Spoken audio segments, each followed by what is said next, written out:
Locked away. 6 months. That's how long almost half of the new hire last when they become social workers. Some will tell you it's the pay, others will tell you it's the stress, still others will complain about poor training or case overload or the broken system. But that's all bullshit. The reason they quit is always the same. The kids. They haunt you. They break your heart. They force you to see how horrible the world can really be. They break you down one tear at a time. You want to make everything okay for them and help them and love them, but instead you take them from the only family they've ever known and place them with strangers who may or may not hurt them all over again. The kids often don't understand why they can't stay home, and you can't explain it in a way they really accept. Sure, mommy and daddy do bad things, but they're mommy and daddy, and that's all that matters. No matter how hard you try to follow up, no matter how many calls you make, drop-ins you perform, papers you fill out, you're constantly aware of the fact that you can't save them all. And to none of it is their fault. Despite that, I made it past that 6-month mark, and then the 6-year mark, and before I knew it, almost a full, often torturous decade had passed. I was an old hand at 39, when my supervisor deemed a case-working unicorn, and I somehow avoided the burnout that I had seen consume so many of my coworkers. I genuinely liked some aspects of my job, and viewed the rest as a necessary evil that I had to contend with. I might not be able to save them all, but I'd be damned if I wasn't going to get as many as I could. I already had 12 active cases when Beatrice dropped a new folder on my desk. "Hope you don't have any plans this afternoon," she said with that humorless smile of hers, the one she wore whenever she gave us a new child. "Just a stroll through the park before lunch, a bite to eat atop the Eiffel Tower, maybe some shopping in London, then off my weekly Tai Chi in Shanghai," I replied while I finished my latest batch of case notes. "All in a day, huh?" "I like to stay busy." "Well, then I've got good news for you," she said, a clear end to a little back and forth. "Just got a report from the PD. They need some assistance." "Is it bad?" I glanced at the folder she'd brought over. "Bad enough that you need it over there immediately." "Where am I going?" I was already starting to gather my things. "Law firm on the other side of town. Carstner and Carstner. They do family law." "One of their clients' kids?" I asked as I slung my purse over my arm. "No, the senior partners." I had seen ads all over for the Carstner firm. It was hard to get from one place to another without seeing Ed Carstner's face smiling down at you from a billboard advertising the family business. Even as I sat at a stoplight, waiting to turn onto his firm street, he was perched on high above me, a streak of bird dropping running down one cheek. I'd always thought he looked a bit slimy in a lurely kind of way. Apparently I had been right. I followed the trail of flashing red and blue lights into firm's parking lot, where I showed my ID and found a spot amongst the gathering of police cruisers. With my all but empty file under one arm and my purse under the other, I inhaled deeply, squared my shoulders, and stepped out. "Thanks for coming out so quick."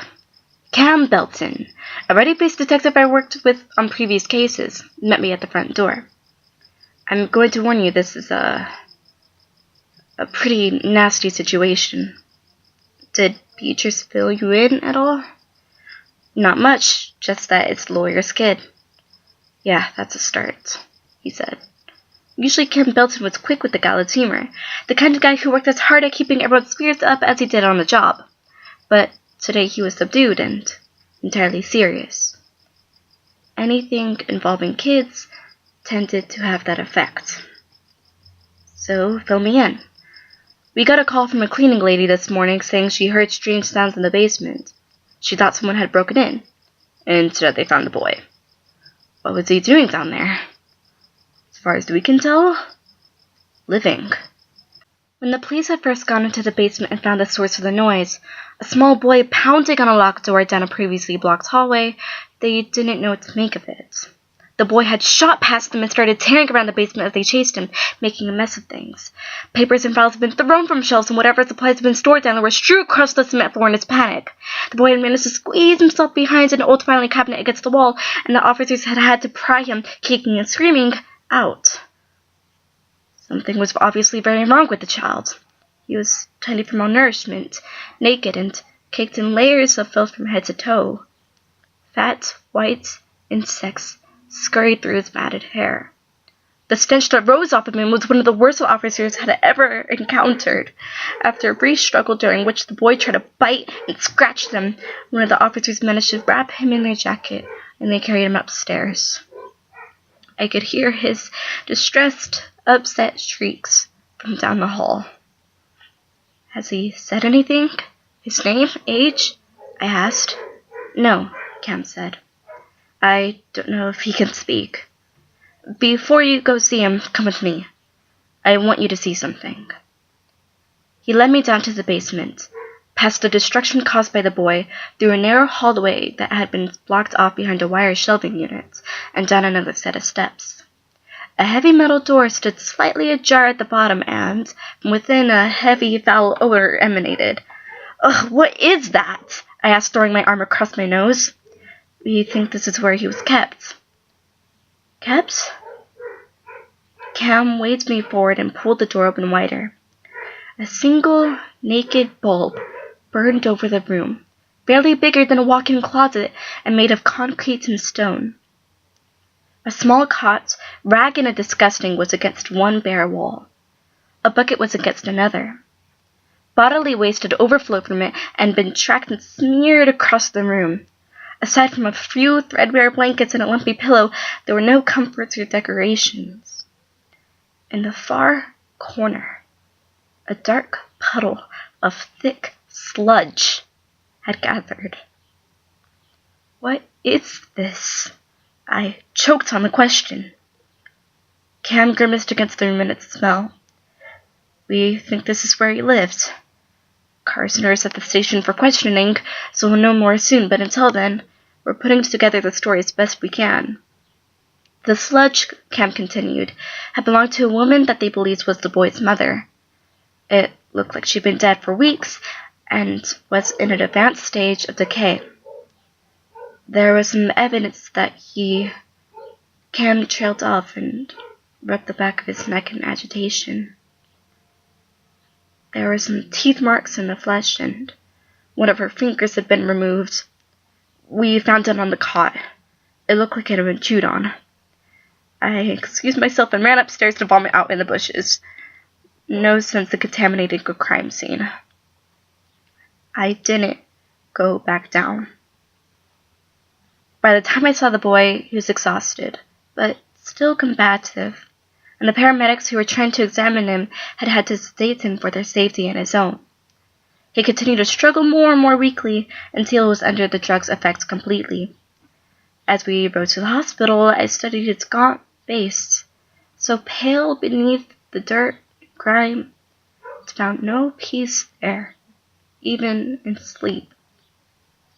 When he woke up, he looked around the unfamiliar, stale room and at all the strangers surrounding his bed, and he started to cry.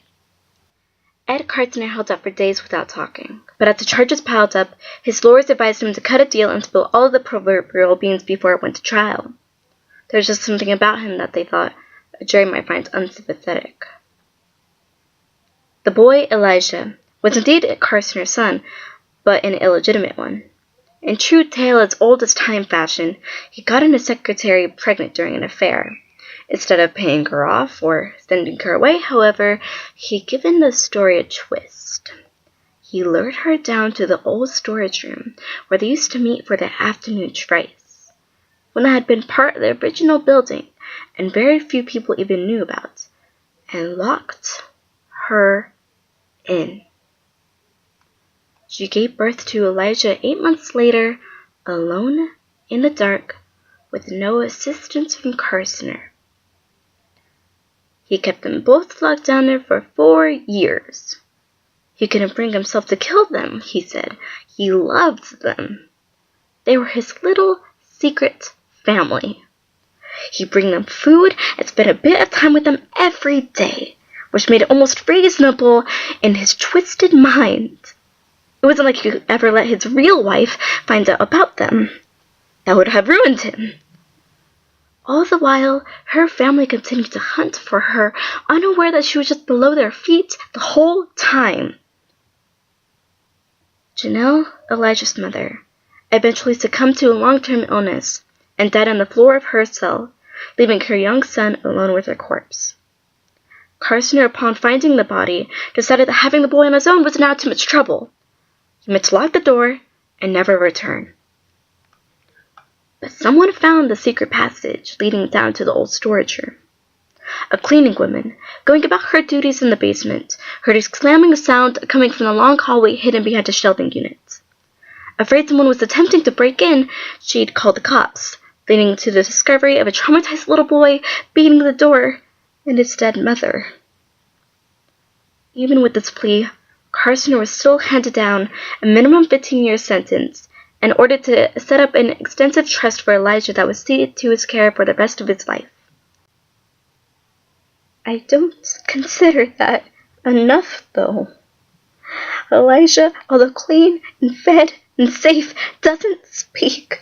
He doesn't play or attempt to associate with other people. When he drops, it's only ever a four-walled room with a single door and a bear bulb hanging from the ceiling. I will never think his punishment was enough. Elijah's case was one of the worst I'd ever experienced, and I'm still not sure it's something anyone can recover from. Ed Carstner didn't just kidnap a woman and her child, he committed murder twice over. He killed a mother, but also parts of his own son that he will never get back. His childhood and his innocence, and there's no amounts of money that will ever be able to bring any of it back.